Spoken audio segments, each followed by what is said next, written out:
Okay, I'm back. It's been a little bit. Work's been busy, other things going on. So I figured, why not come back with a ranking video, ranking the 11 studio albums of Metallica. And a little history, brief history, me and Metallica. I probably heard Master of Puppets probably around 86, 87. We went to a friend's house and they had a son who was probably 10 years older than me. And I remember him playing Master of Puppets for me, but it was like I remember him playing, but I don't remember him playing because by the time I left the house, I couldn't remember who the hell.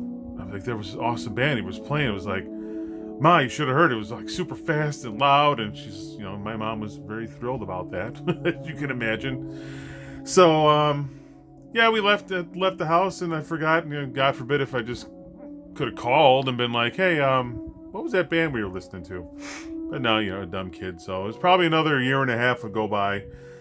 And I don't remember what I heard. I think it was Injustice for All. I don't remember how I heard it or what it was, but I heard Master of Puppets and I'm like, I remember this now. That was that band I heard a year or two ago. So let's rank them. We're gonna go from least favorite to favorite. So coming in bottom of the list is number 11, Load, or as I like to call it, Load of Shit. And when these albums came out, I was kind of like, I don't want to say getting out of heavier music or just kind of doing other things. And I heard some songs in the radio and I was like, it's okay. I think the mistake they made with uh, Load and Reload is they probably just could have taken the best 5 or 6 songs off of each album and made it a really halfway decent album. But I don't know, a lot of filler. Mama Said, that's probably the absolute worst Metallica song I've ever heard in my life. Is it even a song? I don't know. I don't know what they were going for here. It wasn't. I don't know. I just have the visions of them in the desert and singing in hot sun and sand and that long microphone weird thing. I don't know. Just not into it. Not into it at all. So starting bottom of the list, Load of Shit. And coming in at number 10, right behind it, the brother. Not as bad. Some good songs in there, and like I said, with these two albums, if you heard the songs on the radio, you probably heard all of the good songs that you need to hear. So off of those two albums, not as big as a Load of Shit. The first Load is more like Great Dane shit. No offense, Rick. And this Reload's more like cat shit. Memory Remains. There's some good Fuel. I mean, Fuel. That's the ultimate. If you've been to any sporting event or listened to any sporting event or watched or whatever, you probably heard Fuel. So Fuel, awesome song. Number 10, Reload. Probably should have made Load and Reload one super album like they did with. They could have done with Use Your Illusion.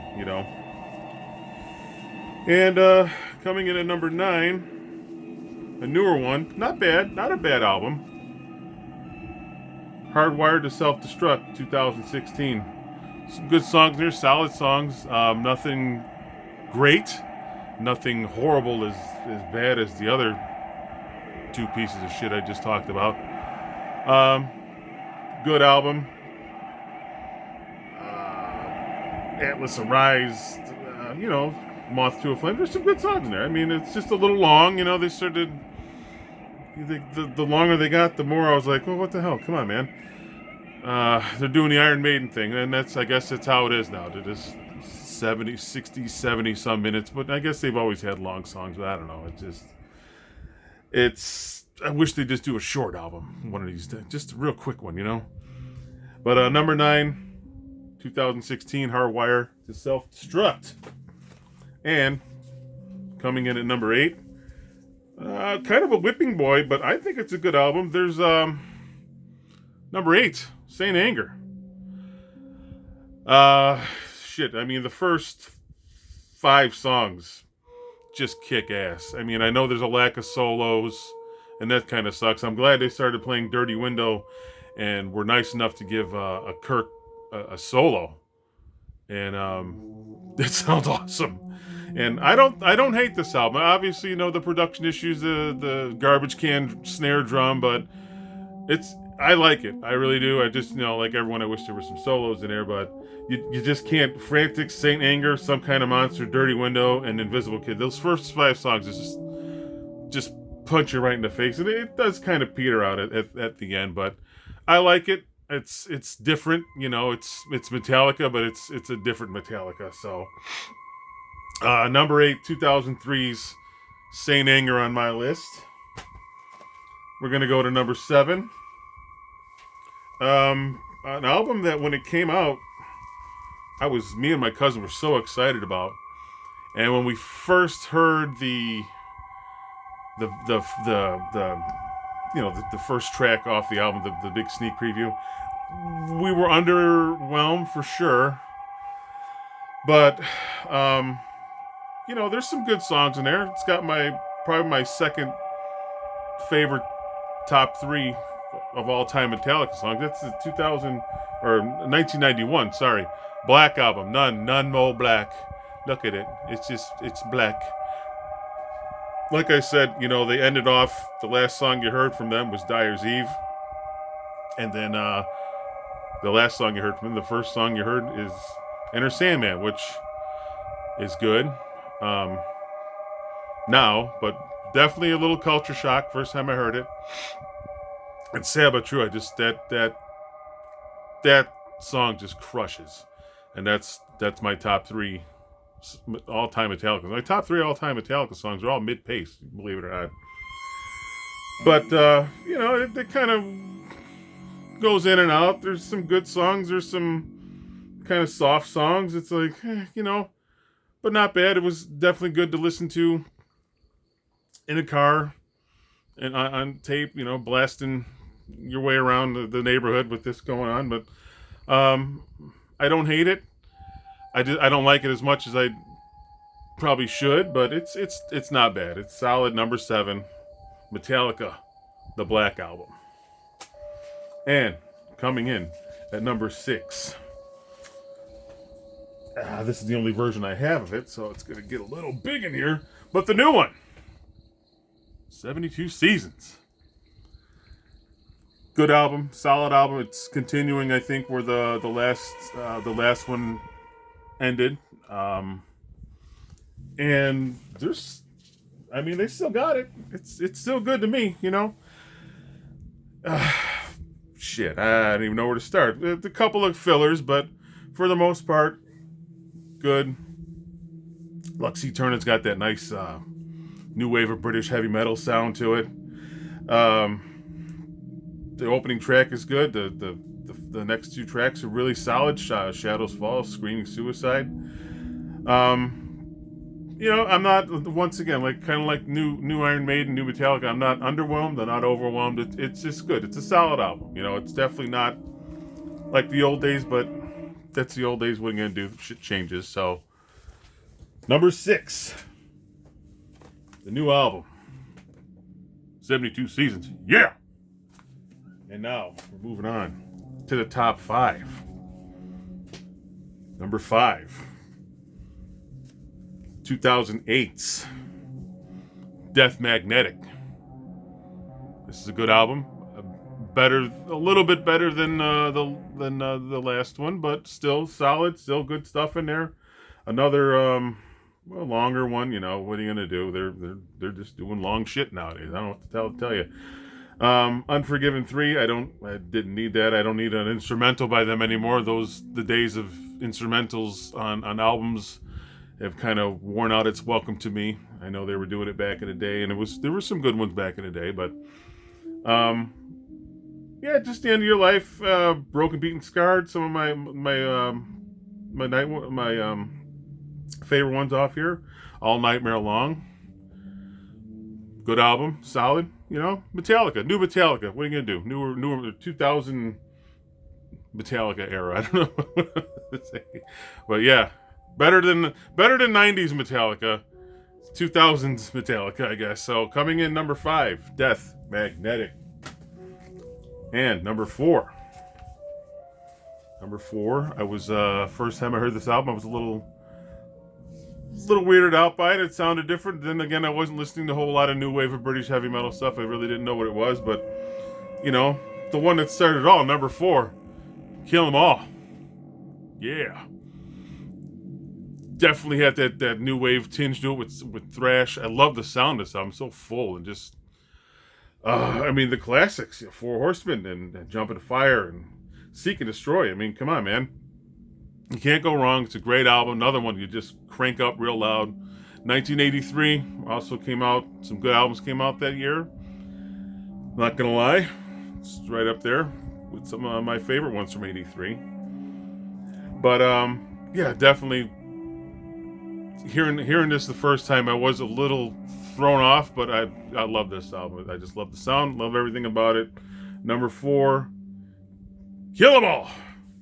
Now, moving in to the top 3. Pretty much know what's left. So this one is the one that started it all for me. First one I got. Had the original one. Had the gatefold.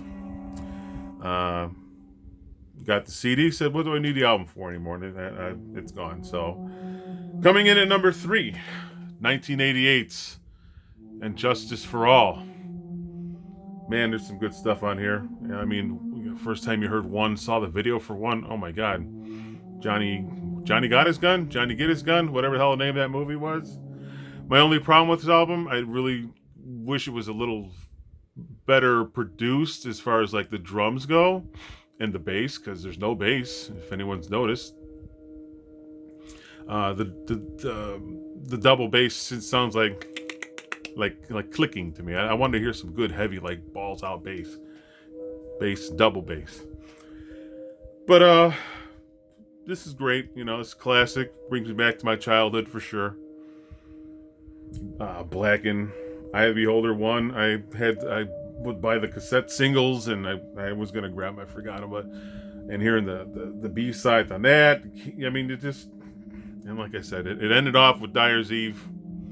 And then we got Enter Sandman was the next thing we heard from them. But I love this album. I just wish it was a little heavier on the sound. But number 3, Justice for All. And number 2, another great album. 8 quick songs. That's not really quick, but a nice 8 songs CD album.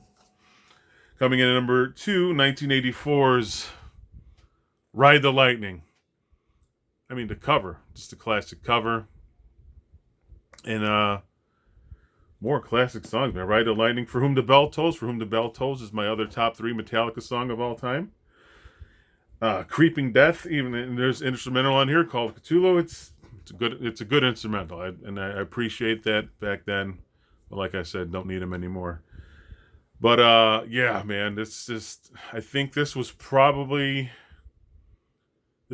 the one I heard after I got Justice, and probably Puppets, and then this one is what I'm thinking, and then Kill 'Em All. So good times, great times. Number 2, Ride the Lightning.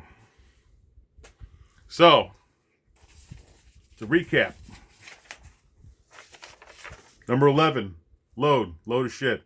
Number 10, Reload, load of smaller load of shit. Number 9, Hardwire to Self-Destruct. Number 8, Saint Anger. Number 7, The Black Album. Number 6, 72 Seasons. Number 5, Death Magnetic. Number 4, Kill 'Em All. Number 3, Justice for All. 2, Ride the Lightning. And of course, the one, basically, I guess it started it all, but I didn't know it at the time till I caught up and got my head out of my ass. Number 1, Master of Puppets.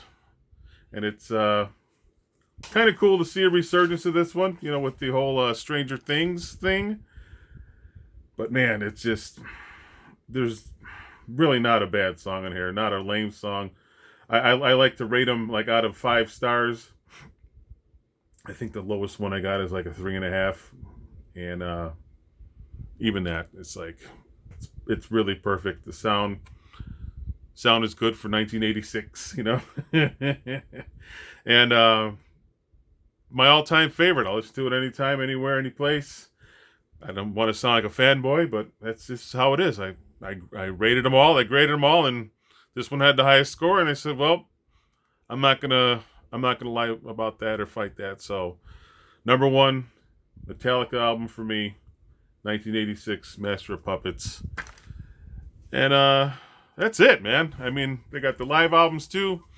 They got the home videos. I found these magazines in my garage. I had this. I think it's I want to say 89, 90, 91 or 90, 91, 92 they're from. So still there, still got them. Still an empty bottle of black, and I don't know what happened to it. Must have poured out somewhere. I don't know. But yeah, it was fun. I'll be next video. I don't know what I'm gonna do. So this is fun. Metallica still godfathers of thrash. You want to call them that. And that's it. Thanks for watching. As always, do what you want to do. Just don't be a dick about it. Long live horror, metal, and Metallica. Yeah! Thanks.